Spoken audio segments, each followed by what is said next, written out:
All right, so one thing I told you yesterday, I got thinking about it, it was wrong.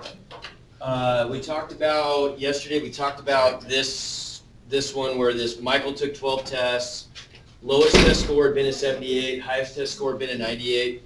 Took a 13th test and the score was a 64. So I got to fix one thing I told you. One thing was incorrect here.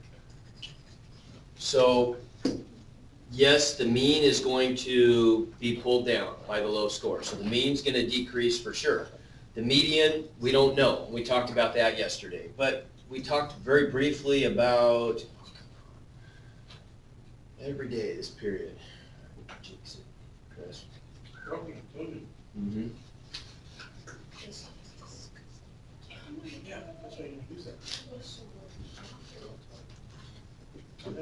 Okay, when we talked about the standard deviation, take a quick look. So standard deviation, the picture we drew is accurate, right? So the picture, if you were to take like 1,000 people took this test and we recorded all the scores, and the scores went from 0 to 100, let's say. If we plotted all of the scores, it would look like this. It would look like a bell curve, like a normal distribution is what we call this, a normal curve. Where the center of the peak would be on the mean, the average of all the test scores, and what we call the standard deviation, what it does is it measures the width of that hump in the curve, right, of the peak.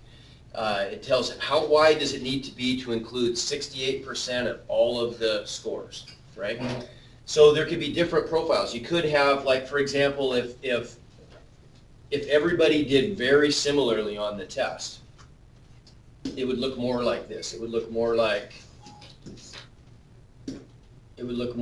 a really sharp peak.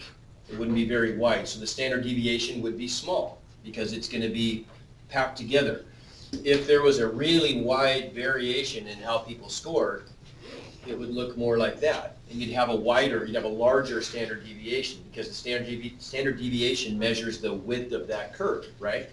So then let's rethink the answer to the standard deviation one. So if we've got all these tests that are packed between 78 and 98, and then we take one additional test that's an outlier. It's a score that's a lot different. It's a lot lower than the previous scores.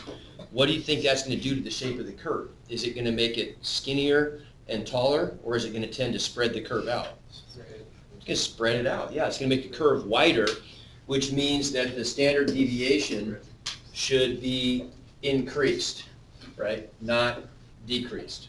Okay? What would happen? I don't know.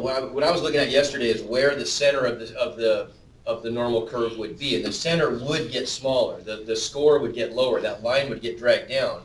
But what's important is when they're asking what the standard deviation is, that's the width of the curve. So that would increase. Okay, so for